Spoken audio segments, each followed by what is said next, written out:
Welcome back to the podcast, Kate, Guy, and Tex, for another episode of Fitter Radio. Kate, firstly, how's the teeth? Been to the dentist? Yeah, okay. Yeah, now it's my turn to just tell everyone what I'm doing. Don't leave the house, because, my God, unless your husband's suffering from the worst hangover in the world, if he is left to dress himself, he's an utter embarrassment. I got my other clothes over here that I had to take off earlier because apparently I looked like a homeless man. Well, he was suffering from a hangover. Teeth fine after all the years of high sugar drinks. I know. Yeah, I did always get the comments, can you slow down on the sugary drinks, when it was always, Gatorade, Powerade, drink water before it, drink water after it. Don't do this, don't do that. But thankfully, good genetics, just a clean today. No fillings. Oh, nice. She has no fillings at all. Full stop. No fillings. Yeah. Well, you can see by the smile. Anyone watching YouTube now, the award-winning smile. There you go. I think you've got one in you've got a mouthful of them, don't you, Guy? How many did you have? Smile. Our teeth just fall out on I'm picking them up. Well, yeah. I'll let you in a little secret. There was one thing that was a non-negotiable for Jack to get married just recently, was that he had to go to the dentist before the wedding, because, like most Kiwi kids, the moment they left school, there has been no visit to the dentist. Am I right, Tex? Yeah, it was maybe... Oh, it was when I turned pro I last went, because my tooth hurt when I came back from Noosa. Because my wisdom teeth had popped through for the first time, and then they put a paracetamol, they pissed off, and that was sorted, and then I haven't had to go since. So it was a non-negotiable to get married, though, wasn't it? It was, yeah. They needed a bit of a more industrial clean. Turns out swimming's actually not that good for them, and high coffee and every other sort of element. So yeah, it was good. Yeah. How do you take it when your partner says to you, I will marry you, however, you need to go to the dentist? Your breath smells like a cat urinated in your mouth. It wasn't a breath thing. It was just how yellow, just fluorine and everything. And probably the state of disbelief that I'd never had to do anything about them. Most people have to do something about it. And I'm one of the lucky ones too. I've got to be honest. I think I have one filling, and I was exactly the same as you, Tex. Oh, I haven't touched them. I haven't touched them. And I go to the dentist, she says, oh, you've got strong teeth. And then Chris says to me, you never floss. You never do anything. You don't, I clean my teeth. Yep. But I don't do the extra half hour that she does at night. And I think, Jack, you'll attest to this as well. Georgia is relatively fastidious with her teeth. She's been to the dentist regularly since birth. Oh, yeah. Yeah. I don't know. It's just different upbringings, I suppose. I'm one of four boys, so I was like, it's a safety in numbers game when it's one of four boys. So yeah. Only one ended up with braces. So we just split the money out. It's like one of them had to get it, Right. Sorry, Kate, for bringing that up. It's all good. But talking about getting married, Tex, congratulations on your guys' wedding anniversary. Is there any advice that you'd like to feed the newlywed over there based on how long have you been together now? Guy? You always say throw me under the bus. I feel like you don't know either. But no, I do know. I do. Since October 2010. That's right. Yes. Married, since May 13th, 2017. Yes. You passed. Oh, no hangover. No, I feel good now. And you guys were at, was it the WA Tri Club Awards? Is it WA Triathlon? What was it last night? Actually, it was our, we have a huge club. Yep.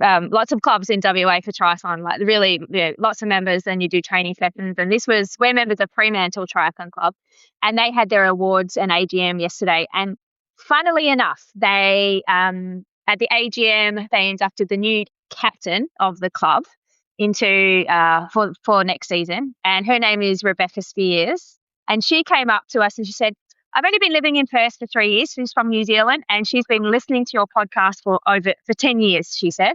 Oh, wow. So there you go, a long-term listener, and she came up to us and was like, are you guys on there every Monday? And now she hears your guys' dulcet tones on there as well, thinking, did she have any feedback as to you as new hosts of the show? Oh, yeah. She said I sound like a cat has been thrown at a chalkboard. No. I'm just kidding. She didn't say that, but not appropriate. Well, she's obviously made a name for herself to be the new captain already of only 3 years. So she's doing a good job. Yeah, she loves it. Yeah. Okay. Yeah. Wow. So there you go. That's my gift to you, a Fitter Radio listener. We're going global. Now let's move on. A bit of racing over the course of the weekend. Lots to talk about. A few people, I saw these articles like last week, and it's probably going to come around this week as well, about how many pros. I think we briefly mentioned it in a conversation on the podcast about how many slots are left and how many pros are still vying for them. And certainly Lanzarote was going to answer a couple of those questions, even though we had a few athletes there literally just validating. And validating under different criteria. I mean, Sam Laidlow has a 5-year exemption from his World Champs win, whereas Patrick Lange only has a 1-year exemption. And so that has expired for Patrick, even though he's a more recent winner than Sam Laidlow. But so he had to requalify. And Lucy Charles-Barkley had to validate, but I see her name on the Hamburg list as well. And having come back from tendon surgery, I'm not absolutely sure we're going to see her on that, that Hamburg list now that she actually got qualified. But the slots are getting less, and the number of athletes are still floating in and around that, number that we're going to see some big names not in Kona this year. We're going to see some really big names maybe not make Kona. You said even maybe some men and women who had fantastic seasons last year. May struggle to get their Kona slots. So, but look, let's talk about Lanzarote, the people that did get it. Obviously, Sam Laidlow validated. Patrick Lange did very well to run into second. Jordi Montoya, one of Jack's racing mates from over in Europe, every time we turn up there, he tends to turn up, and he's a pretty decent hitter. Jack, do you think he'll go to Kona? I haven't asked him. I'd have to flick him. He prefers like the hillier races for sure, and like that's why you'll see him on some pretty random start. Like he'll do Emberman, Up to Wares. He'll do Lanzarote each year. Like he knows where his strengths are for sure. He hasn't got a super strong swim, so he knows that if it's a fair bike and he's a pretty solid runner, that he can sort of make some inroads. But yeah, hopefully he does. I can't see why he wouldn't. He's qualified and he's taken the slot. Talking about the bike then, Kate, you've done the course 3 times. Is it the most honest Ironman that you ever did? Oh, I would say yes, for sure. Like it's just the nature of that bike course. Like it's incredible. And there are some of the most stunning views I've ever seen in an Ironman event. If anyone's looking for a bucket list race, I know there's a few of them, but Ironman Lanzarote would be on there. So it is an incredibly fair bike course. Yeah. But I must admit, I was Nina Derron. She rode exceptionally well. She had a fantastic ride, and we know Lucy's coming back from injury, but she was still only a few minutes behind her bike time, like on that course, is a solid effort. Obviously, that big gear work is paying off with Sutto. Did anyone see Alanis Siffert at the T100? I think we talked about her the other week. Anyone see her? Do you think her bottom? Did she ride up that hill? Yeah, out of her saddle in aero. Yeah, I think it looked like it. There's so much movement going on in the body that I think she's literally in just above the seat. She was. I think that's actually standard climbing. I think that was actually intentional. Like, I'm going to climb out of the saddle, but stay in aero at the front. Yeah, which should be pretty tricky. Like, I've only seen moves like that on the dance floor when guys at an after party. Because pretty special. There is let's just say, every fibre of her body is going into that pedal stroke, isn't it? It worked. Like It did she work. did ride the fastest. Yeah, She did ride the fastest, but I've got to be honest, there were a couple of occasions, and I'm sure everyone saw it, where it's meant to be a closed road. Yeah. And she went round the corner into oncoming traffic. And not long before that, as they're busting down a hill, there's some casual cyclist out on his training ride coming up in the other direction as well. Yeah. So I don't know how close those roads were over there. But I just want to talk about the Lanzarote course. Kate, when you raced it, were you solo the entire time? Like, because it looks like that courses, even if you get out there of the swim, they're not riding in groups. So of the coverage of the men's race, everyone just separates because it literally comes down to the fittest cyclist, really, doesn't it? Yeah, definitely. No, yeah, I mean, you could see people, or if you caught people went by, or if people went by you, but you have to be an all-round cyclist, like, because of the climbs, the descents, the technical aspects. Then there's long sections where you time trial and it's literally just black lava rocks on either side, and you're looking down and you can't see, like, you wonder where you're going. So yeah, very, very fair bike course, and we saw the stronger cyclists, do the damage that we thought they were going to do. Yeah, I think it's also those. So when you first get out of the water, you got a little bit of flat, and then you do these punchy little climbs, and then you descend down. But there's so much crosswind that, like, when you're riding single file, it's not even like you can draft. Even when I did it, it was 12 meters, but it was still just disintegrated after about 30k, and then you're just sort of in ones and twos. I think the wind has it plays a big factor in it. What do you reckon the world champs would be if they held it? And who do you think would win? And not so much win, because I think the guy that won in Sam Laidlow would win many world champs if they were held in a place like Lanzarote, because his bike prowess has always been well noted. And we've seen what he did when he won Nice, the world champs. Who do you think would match him on that? Do you think the Norwegians could match him, Tex, on a course like that? Because there was the likes of Leon Chevalier who can ride a bike, and I know he was sick leading into the race, but I think that showed up mostly on the run. He is just light years ahead of people at the moment. I would think of Schomburg. That's the only person I can think of just straight to the top of my head, because he doesn't mind a rough course, and he's not afraid to take the bull by the horns, and then if he can piece together a run off a really hard bike. Well, he can run, don't get me wrong, but we're talking a winning world championship level run, then he'd be he's that sort of strong strength rider that's got some skills. Yeah. Which is what you're going to need. Yeah. Yeah, but looking at the time gaps, I mean, it's just phenomenal. We were talking before we started recording, but the time gap to Patrick Lange, who I'm sure is going to a Kona, maybe one of his last, now that he's qualified, with the view of, can I win one more time? But in reality, if we took out the fact that even at 20 meters we get a drafting benefit, Sam Laidlow is that is a statement ride in that race that's certainly going to catch the Norwegians' attention. And should we be on a course anything other than Kona, we might see someone win multiple world champs back to back, just literally because they're that good a cyclist. He certainly is just streets ahead of people once he gets out there, and it doesn't matter if it's a flat course, which I think he is exceptional on as well, because he's proven that in Kona. And he's not the smallest guy. Like he's 6 foot plus, isn't he? He'd be thereabouts. So he's not the leanest guy in the world, but it doesn't seem to phase him whether he's going uphill or he's on the flat. So I thought it was a pretty impressive performance by him, and I don't know how much he backed off on the run, even though I think Lange ran really quick with a 2:33, but that was because he was coming from a long way back. 2:33 though. Whew, damn. Yeah. Really moving.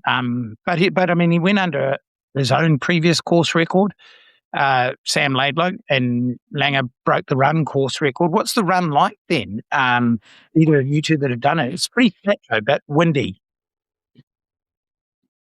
Yeah. Okay, do you want to take it away? Yeah, I wouldn't say it would. It's a hard run course. It can get warm, so it just depends on temperature wise. And you do get a little bit exposed when you head out and run past the airport. So it can be windy, but it's not, the Kona run course is harder. Like it's not, Yeah. Well, look, I mean, there were opportunities here. I think there were 3 slots in each, Tex. Was there 3 men's, 3 women's slots? Yeah, because I'm going to say it wrong. Is it Damien Le Mesnager, the French? Yeah. He picked up that 3rd slot in the men's, I saw, because I thought there was only 2 originally. So cool to have a new name in Kona this year as well. Yeah. So I think he's pretty young as well. He's kind of just moved up. That might be one of his first full distance races potentially. I think he won last year. I think he's the defending champion there. Or was it horse? That's embarrassing for me. No. I know he's good over the half distance. I know his quality, but I hadn't seen him on many full start lists. Yeah. Well, look, I mean, it was a race that saw a stronger field than what we'd normally expect to see at Lanzarote, and that's because people are spreading themselves out now, aren't they? We're going to see Placid and Geens come up pretty soon. I was actually quite surprised that Jelle, who's yet to qualify, decided to go to Placid. Is that right? Or are we saying that Jelle's off to Placid instead of maybe staying closer to home and racing in Australia at Geens, which, at some point in time, Tex and I were saying maybe Jelle's going to turn up in Geens. But of those names that you guys know that haven't qualified, including a Leon Chevalier, who is yet to qualify, it is starting to get a bit tight at this point in the year. Guy, what do you reckon? Yeah, I agree with you. And it's funny to note that these guys are not obviously chasing cash, because it was a $25,000 paycheck. And I looked at the start list, I'm like, that's not a $25,000 start list. That's a $300,000 start list.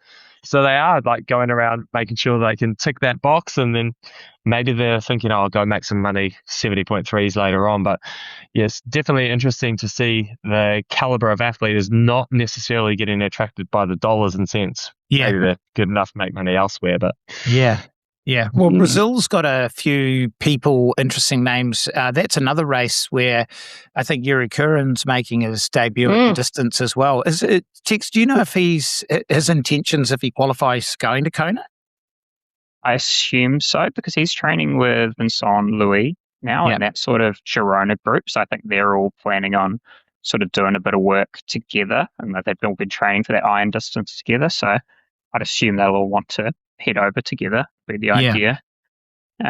Knowing Yuri, it'd be interesting. I mean, there's still, there's only 20 slots, but there is also 20 slots available. They only get 50 or so men on the start list. It's just that some people are leaving it late, that they're going to be quite tired when they turn up to Kona. It's not so much they're scrounging around for a slot. It's just the later you leave it, the less chance you've got to do a big proper block leading into Kona. It's just a stress alleviator knowing that that's done early, and I can turn up to an Ironman and use it as a preparation race for Kona. And if it goes wrong or anything, I don't have to go, I can't go to Kona. It's like, okay, that's a lesson learned, or that was, you can race the race rather than try and consolidate for a Kona slot. So What about Hamburg coming up as the female-only race? We're going to see probably a number of females who you would say are very hot favourites going in to win Kona. If we do see Lucy with a few more weeks of running under her belt, Lothseth, Kat Matthews and Laura Phillip on the start list at that race. Do you reckon, Kate, what would you have done in your time with that? Avoided it. Right. No, our qualification system was different. Like, you just had to race a lot of races, and you got points for all the races. So you would just race a heap, and then we were all tired and destroyed by the time we got to Kona. So I did 5 Ironmans in 1 year. That was the old system. But when I saw though... do you think Lucy will turn up though? Do you think she'll still, if she's coming back from injury, because she's not noted as racing a lot, and her sponsorship base is substantial, so needing to race Hamburg would be a nice to do now that it's not a need to do race. Correct. And again, I mean, she could do exactly like what Jack said. Like, okay, I've got my slot. Let's go out there and put herself up against all of those that are performing as best in the world, and get a good indication of where things are at. And then knowingly you've got another few months to prepare for the World Championships. But when I saw this start line for Hamburg, I was like, oh, this is amazing. Because Texas was good, but it was top heavy. Top heavy and then a bit of a gap. But this is like, oh no, you've got like a large chunk of the best women in the world all here. And I think it's going to be a great race for the ladies for sure. Okay, who wins it? Yeah. I don't think you can go past Solvay right now, to be honest. Yeah. Like, I wouldn't pick anyone else at this stage. Yeah. I would say that only because Lucy's run is not quite where it needs to be, and Solvay will give up some time in the water. But I actually think Kat Matthews, unfortunately, mechanical out of Texas, I don't know if she could have ridden with Solvay. Solvay is what she did in Kona last year and what she did in Texas by riding up to, Taylor, who is noted as the best cyclist in the sport, is she? Over the full distance, you might have to think that Solvay could be the strongest there. But whatever that means is if someone gets dragged through, do you think it's possible, and I'll ask everyone here, for the women to go under 8 hours is the big key? Guy, what do you think? Well, it's probably coming, yeah. So do I think it's possible now? No, give it another couple of years, I'd say. But okay. What do you think? Well, isn't the Ironman tagline, anything is possible? Yeah. Are you looking for sponsors? No. I was just thinking that in my head because I was like, it's definitely not impossible by any stretch. True. I think a lot of people thought that about a sub-2 marathon and then they went and did it. They're like, oh, okay, well, that's happened now. It wouldn't surprise me. I think I was this weekend with all the racing that was on, it's obviously been a bit hot in Europe, or it's starting to get hot. Just starting. It'll be interesting to see if that kind of ebbs and it drops off a little bit and builds again, or if it keeps building and is hot, that kind of changes the whole, because there has been some German editions of Hamburg or Frankfurt or the likes where it's just so hot, like it's really attritional. Yeah, true. Like we've had years where people have passed out with heat stroke and you're like, we're not racing for 8 hours, we're racing to the next 10, Yeah. Sarah True a couple of years ago had the multiple meltdowns in the heat, and I got told even yesterday it was 33 degrees in London, and it's only like May. So if London's that temperature, mainland Europe's going to be absolutely frying, and if we get a really, really hot day, it's going to put paid to that. But we're going to have 4 of the best women on the start list racing that race, and if they are going to bring some decent fitness to it, it could be interesting, and it'll be certainly interesting to see what Kat Matthews can do once she lines up against that level of athlete, and whether Laura Philipp can move on from her Aix-en-Provence performance, because she races so infrequently, it's hard to actually work out where her form is. But she's a quality athlete, but she's never done that well in Kona in compared to the slightly cooler races. So we've got that to look forward to. Talking about hot races then, Pamplona. I didn't realise on the coverage it looked as hot as what it was, but it sounds like it was hell on earth there. Did you, of the races that you could watch, who watched the T100? Yeah, we watched it. Yeah. I mean, I thought the course looked like it was a great course. I know there was issues as meant to be, road closures and everything, but the bike looked epic. It had everything in it. The run, I mean, there was no it was difficult. It was cobblestones. It was hills. It was, technical. It was little sections of trail. I was like, well, that actually looks like it would be fun to do. But obviously there were so many other elements to it. But I thought it was better racing in the females race than what we had in the Gold Coast. Yeah. I certainly looked at the bike course and thought, me and Tex would look at that bike course and go, I think we need to go riding in Pamplona and just check it out. Because it did early though, not in the heat of the day. No, but it did look like it. It did look like it was an interesting bike course. I was actually pretty impressed with what I saw with the bike handling skills of firstly Julie Derron when she was in the lead of the race, and then certainly Alanis Siffert as well, and Georgia Taylor-Brown. They really looked like they went downhill technically quite good. I mean, they didn't have anyone else around them for us to judge on that, but they certainly looked like they'd spent enough time riding outdoors to work on their bike handling skills. Did you see that as they were racing? Was that something that was prevalent outside of their riding technique? I think it looked like a little bit of carnage in that course, because I was trying to figure out the rules while I was watching it. I was like, okay, are they supposed to be keeping to the right but staying in the center and allowing people to pass on the right where possible? Or have they been told you can use the whole road? They must have been told there's a pretend middle line, and you're keeping just to the right of that so people can pass on the right. Yeah. But it was so technical that they had to use the road, and you could see it in areas where the people are trying to pass on the right, but it was around a corner and there was like this much room. And then, yes, I thought these girls have some skills, because that was like a meter and they're passing in arrow around a corner. Yeah. I was like, oof. But that course was, oof. I think they were definitely told to pass on the right. I think we've seen that before, and it's confused the spectators on the TV.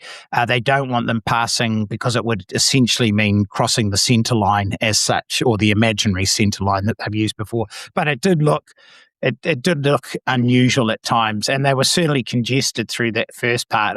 I don't know to what degree is this leniency about using Race Ranger or not when they have a technical start to a bike course, when it maybe takes up the first 20 Ks and they're saying, look, we'll just let it settle down at this point. But none of those girls wanted to concede an inch in that first sort of 10 to 15 Ks.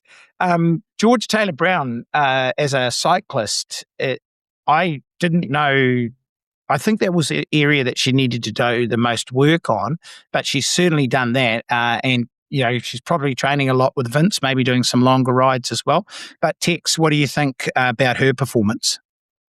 Yeah, quality all round. Like, they've just been in altitude, haven't they, in Sierra Nevada for the last 3 weeks and just come down. So that would kind of explain some of that bike handling skills. It's a pretty quick way to brush up the skills being somewhere like that. And then obviously just having rides on your doorstep that are pretty amazing. And just composed all the way through the day. Like, she didn't ride the fastest bike split, but she came off the bike, felt like she had it under control, looked after herself in T2, and then ran so confidently. Like, one of the clips I saw, she's just running up the hill past Derron, and you're just like, she's got this kind of in the bag. Like, just the way the stride is so effortless. Like, it's like you haven't compromised like Alanis Siffert, who is a very quality athlete, but has to play all her cards on the bike. Yeah. Whereas this is actually a very controlled race. It's a swim, bike, and a run. So pretty cool for her to just kind of take that next step forward over the distance. I think everyone probably expected her to be able to, but sort of taken maybe a little bit longer than what most of us expected sort of post-Olympics to see that transition into being quite a dominant performance. Yeah. Isn't it interesting, though, to watch the two races? Aix-en-Provence, what was top prize in Aix-en-Provence? $7.5 grand? Is that a Pro Series half win? No. Good question. They make it up as they go along, don't they? Okay. Or 50 grand over at Pamplona with, I would say, a slightly lesser depth field. The drop-off was pretty quick once you got past sort of fifth place. I don't think we've ever talked about this since you guys have started coming on the podcast about... Hold on. Sorry. It's only 50 grand if it makes your bank account. We are coming. We are coming to the end of May. Have they made any payments? Has the T100 reached out, Tex? No, but I'm just saying in general, like, it's only money. The money's only good once it touches your bank account. Otherwise, it could be $1 billion. Yeah. That is true. Touche. Good point. However, spectator-wise, the Ironman series has still got it because there were people on the ground watching Aix-en-Provence, whether it's the age groupers racing or just the general, where they've situated the race. We know the town. There were people watching the race. There was no one watching that Pamplona race. I know it was a hot day out there, and I know it could have been Spanish siesta time, but this is a reoccurring theme for the T100 is the destinations they're taking their races to. I kept saying to Chris as we were watching it, if you tuned in and didn't know anything about the sport, you'd have been watching just a single female athlete running for a long period of time with no one around her, and literally as if she's just going on a training run through the middle of a city with no spectators. I don't know how you can sell a product where people aren't prepared to either go and watch it live, and you're taking them to destinations where there don't appear to be any sort of impartial spectators prepared to go and watch even the run unfold. I don't know. That's just my take on it. The key here is, do we have a product that we think is saleable to people that aren't involved in the sport already? I wouldn't say all of us are invested in watching every single race that's on TV. Tex, you had a weekend of where did triathlon sit in the pecking order of importance for viewing over your weekend? Wasn't the first cab off the ranks. I'll blame this podcast for having to watch as much triathlon as I watch now. Because I really wanted to watch the mountain biking, and then the Formula One was on. And then there was the start of like the America's Cup pre-regatta as well. I had that to watch, and then everything but that. And then I was wrapping up the train ride, and I was like, I better watch these T100 highlights because I've seen the results. I better sort of have something to say, sort of like sound educated. But yeah, I did watch a lot of the Challenge Championship, which I know we'll get to. Challenge Samorin, which we'll get to later enough in the podcast. And I did keep up to date with the racing, but I don't know. You watch short track mountain bike racing? It's way more entertaining. Yeah, it is. I think we've got to make it more exciting. And you had this idea about it being a teams event. We had the Collins Cup briefly, and I don't think quite in that format as such, where it's a relay type thing, but starting everyone or creating teams or having some other aspect of the race having an effect on the overall result, much like Supertri, not Supertri in its most recent incarnation this year, but the old Supertri, where the races unfolded at the same time, but there were teams points. There were some tactics involved in that Supertri racing as well. Maybe that is going to be the evolution of the T100 going forward, because I don't know if anyone's going to really tune in to watch a half distance race if you sort of know what the outcome is really early on, like we saw in Singapore. There was a little bit of excitement in the women's race in Pamplona, but of the front 3 or 4 athletes, there was pretty big gaps to the rest. So I don't know. I'm just a massive Supertri fan. Guy, are you a Supertri fan? An old school Supertri fan? Yeah, totally. Like that's probably that and World Triathlon, like and mixed team relay. A good mixed team relay of Chengdu was, but a good mixed team relay is really fun to watch because you can see the dynamic of the race unfolding. You think, okay, that's going to happen now, but then all of a sudden it changes. So it's actually super fun to watch. So World Triathlon races, probably my top of my list for triathlon, and Supertri when we had all the big hitters racing. Supertri with all the hitters, well, really cool. Like that Jersey race. Yeah. I would watch that, and because it's entertaining from start to finish when they do swim bike run, and it's just there's chaos everywhere with Hayden and Alex. T100, I'm like, an Ironman where you've got one really dominant athlete. Yes, that's up there with watching a 1972 sci-fi that they speak, and then 4 seconds later in German, they're like. You guys are shakers and movers, though. Now, Tex, you might not remember this. You may not remember this. Were you around long enough to know about the Island House race, Tex? So I actually went and raced. So that's what I wanted to ask. Yes, I wanted to ask that. Had either of you got the invite, and I wasn't going to ask Guy? Well, it wasn't actually. It was the practice run. Brutal. So I got to go and do the event, and then the following year it was set up as the Island House Triathlon. Okay. So so I went over to the Bahamas and did the events. Before they started the whole thing. It was Luke McKenzie's sort of brainchild, wasn't it? Yes, correct. So it was. I went with. I don't know where you were. You were doing something else, I think. We were married. I overstayed my I overstayed my visa for the US. Like, I didn't overstay, but I was like 1 day away, and I had to leave the country. Yeah. Bummer. Yeah. Okay. Yeah, and I went with that's a different story, but I was over there with Heather and Trevor Wertel, and who else was over there? Because we went on a boat cruise and we went out to dinner. It was fun. And what was the different events? Because it was like there was a triathlon, but there was also like a standalone bike time trial, wasn't there? I mean, what did you do as the test event? Oh, just a triathlon. We had so the that one was just a triathlon before it all eventuated into the race that it did, which again, it was amazing and that was great to watch, but it only lasted a few years. Yeah, it did. But it was innovative.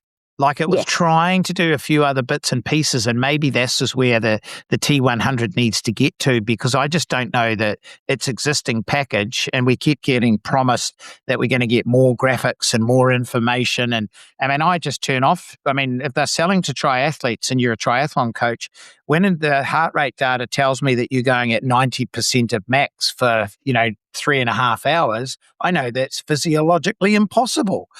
So I don't believe any of the extra data that they're bringing to the table at the moment, but maybe they're going to innovate in other areas. So, and I know if Tex saw something like that, because he likes Supertri as well, it would be what you were suggesting before, which is bringing something different so that whilst we're watching the race, there's a race within a race. Yeah. You want the fans, like to buy the team's jerseys and support it. And that kind of would only, if you could grow it enough, it creates its own business model where the money gets spread around the athletes and not just the top 1% see the money. You can actually kind of build a scale structure and try and make it a bit more self-supporting at that point. Yeah. And how cool is it when we ride in Europe and you see this old codger that's in his 80s with the old original, just like some team, he's in the Red Bull Bora Hansgrohe jersey, and you're like, he's clearly not in the team, but it's like they're proud to wear it over there. And here in New Zealand you get laughed at, but it's like it'd be cool to sort of grow that. But then maybe we're missing a big point here, and the elephant in the room is the fact that the Supertri couldn't get it to work, because they've now reverted back to what is a traditional sprint distance race. But maybe they just didn't have the funding that the T100 has to be able to get it working and getting it successful, because they were trying to make that private in terms of private ownership of those teams that were in the previous incarnations of the of the teams racing in Supertri. So look, I'm sure there's a lot of ideas being thrown around the table at the moment, but I think there needs to be something done by next year. We were meant to hear 1 million different announcements in the first quarter of this year as to where this was going to be heading in 2027. I know Sam Renouf just recently did an interview that said that the war in the Gulf has slowed things down. Has it? Where are those ideas? I don't think those ideas, they weren't reliant on money. Ideas sort of come for free, and then you have to have the money to make them happen. But I'm sure we were meant to hear a lot about what 2027 is going to look like for the T100 series in the first quarter of 2026. So much like Jack's prize money. It's coming, Jack. It's coming. All right. Anyway, we're not going to solve the world's problems in terms of what's going to happen next year for the T100 Challenge Championship. I was off at a concert last night, so I didn't get to watch it. Jack is, do you know, it fascinates me, Tex. You are so into swimming. you are so into swimming. So talk me through. I think it's because I'm shit at it. So, what impressed you about the men's race? I think, I messaged you because you were too busy watching some guy play an accordion solo on a Sunday to a band called Wednesday, which frankly is ludicrous. I hope you got their 8-track as signed on the way out, or then I bought a bit of vinyl. Of course. Yeah. But look, I was busy. Okay, I was busy, and I've got to like give some of the load of some of the fact finding and TV and triathlon watching to other people. So you're my Challenge Championship journalist today. Talk me through it. Cool. So Georgia just debriefed because she watched it for me. I was on the couch. No, but I was impressed. Like the coverage is pretty good, I thought, for that. And like because of the swim venue being in the canal, like it's very easy to see what's going on early. And I was just so impressed when that Hans Butter, I hope I pronounced that correctly, he just took off, and it didn't look like there was too much effort that went into it. And just to establish like 2 or 3 body lengths within that first 100 is like, that's proper class, especially in a field where, well, we know Ivan Avelli can swim. Yep. He's already proved that in New Zealand. Kieran Linders, he can swim. You know, there's enough quality in that swim group. Ogden, I can't pronounce his surname. They can all swim front pack, you know, and for a guy to just swim away from it so confidently is like, okay, that's proper class. Couple of quick bike splits for sure. And again, I think this reinforces what we were talking about the other week about the depth of racing in Europe. Because firstly, Hans Butter, who was the best swimmer of the field, never heard of him before. I don't mean that with any disrespect, but I hadn't heard of Valdemar Solok either.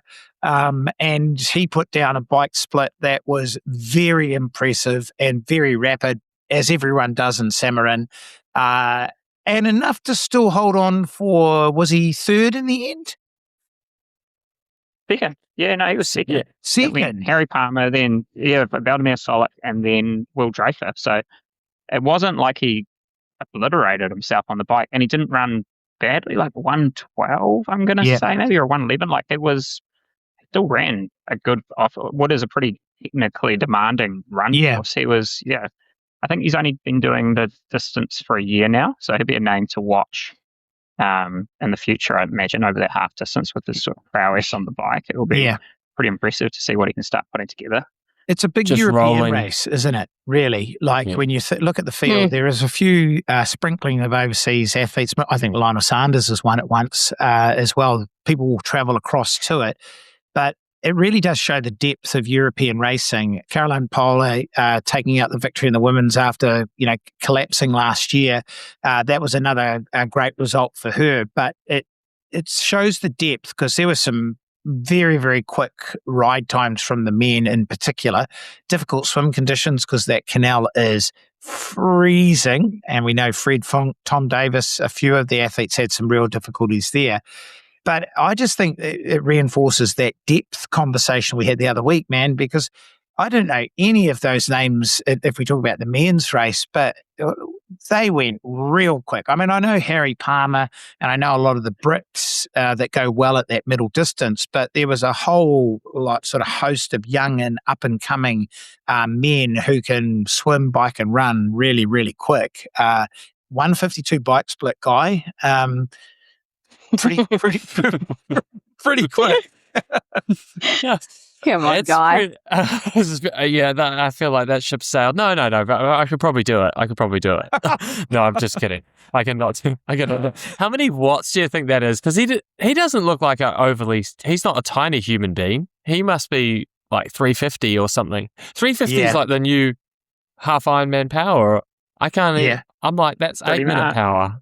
Yeah. Mm-hmm. Really? Yeah. Oh, but actually, on that, I think so. The men didn't break the bike course record because I think that's still Hogan Haug, but the women did. I'm pretty sure. So that's kind of credit's due. It's the women that were on one. Yeah. On race day on the bike, particularly, and I saw Marta Sanchez was mixing it up there. Obviously, Caroline Pole. Super impressive racing, and I think temperature got up a little bit on the run, but as Belinda said, for the Aussies and maybe the more seasoned athletes that come from warmer climates, 21's not that hot, but yeah. Do you think this race stays around? We were speculating on this. Does this come under the T100 Challenge family merger? Well, I don't think any of us really knew. It is a race that I'd hope sticks around because €15,000 for the win is a very, very good payday. And it's a race that the Europeans treasure, I think, because they do turn out in their droves, and there must be a healthy enough age group race for it to be sustainable at that venue. I've never been there. None of us have been there, have we? No, not been there. Yeah. I wouldn't mind. But I think that we need to have it's a championship event for a series, and we have a lot of those going on, and they attract different athletes and they give different athletes opportunities to perform. And I think this is a good one for that challenge series, but maybe potentially, I was going to say it'd be great if it could be a little bit later. Like May seems to be, it's the beginning of the season over there, not necessarily the end of the season. Yeah. But if it goes any later, does it fall into, there's other big events that are on? Yeah. Well, who knows if it stays? I can't remember what the conversation was. We know that Challenge Roth is not part of the Challenge family as such, so it doesn't come under that banner. But they do need a marquee event in Europe to choose from the Challenge family races, and maybe this is it. But we talked about this before. It's too flat. It's like Jack said, it's a technical run course because of the twists and turns and the changes of surfaces as such, but it's an absolute horsepower bike ride, and it sort of just suits a particular style of racing. I think I would prefer to see something with a bit more technicality to it, as we were talking about with the Pamplona T100 race, Aix-en-Provence, any race that brings a little bit more technical riding ability. We talked about it at the beginning of the podcast with Lanzarote. I just don't know if it suits. It's not the type of race I'm going to tune into if in 2027 it becomes the marquee T100 race in Europe. I just don't know how you make an overpass when everyone's going at 55 k's an hour on the bike ride.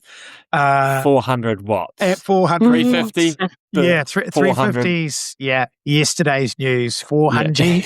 Yeah. That's what you need to push. Tex, one thing I'll ask you though, they do like to trick out their bikes in Europe, don't they? Those guys are riding some pretty slick machines if you were watching any of the bikes that were at the front of the race. Oh, yeah. I mean, that's triathlon, right? It's all bling bling as it goes into transition. So in a flat course like that, I suppose it's prime opportunity to sort of make it as slippery as possible, whether or not that's educated slippery or spend the money slippery. But it's well, it looks slippery. If you got a drill and a piece of carbon fiber, structural. Bang that on there. Well, look, if it looks good in T1 and looks good when you dock it in T2, then you're winning. Oh, yeah, it always blows me away when you walk through the bike racks and you're like, the sport's actually just got a little bit silly. I wouldn't mind if we just all went to road bikes.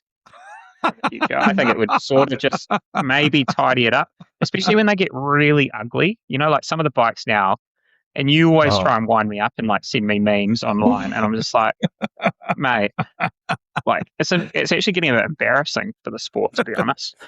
Do you remember that Diamondback bike that they bought out one year, and it was pretty much an entire covered bike? It looked. Who rode that? Mikey Weiss rode one. No, Mikey Weiss used to ride. Did Mikey Weiss ride it?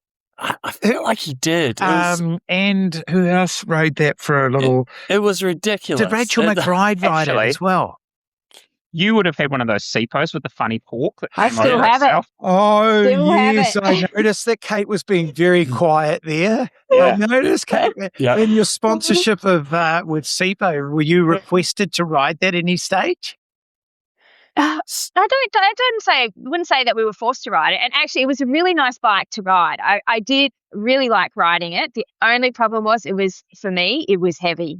Okay. But on a flat course, it was great. It was very stable. It was, Okay, well, but there's two versions. There was the Shadow, which is just a bean bike, basically, and there's a Shadow R, which had the whole fairing over the front of the wheel. That's the one, Jake. So, we didn't have that one. Yeah, that's the one I wanted to see. Yeah, well, don't worry. Tune into the YouTube if you listeners, because Chris will find a photo of that, and when we're talking about it, she'll pop that up as B-roll because that thing was ugly. So So Ceepo actually employed guys from a Formula One team to reduce drag when they created it. So they actually put some research into it. It's just, the practicality. Yeah, that's the word I'm looking for. Well, I certainly, as sponsored athletes by Ceepo, I don't want to draw you any more into this conversation. Just yeah. It's a bit like it's like the coup. Okay, that was Formula One as well. That was lots of Formula One went into that. And I don't want to trigger Jack before he goes to bed tonight. So we'll leave that. He's not sleeping. He's not sleeping. We'll leave that conversation there. Anyway, we'll wrap it up. A big weekend of racing. Thank you for your time this evening, and we'll catch up with you guys next week. Oh, thank you. Bye. Cheers.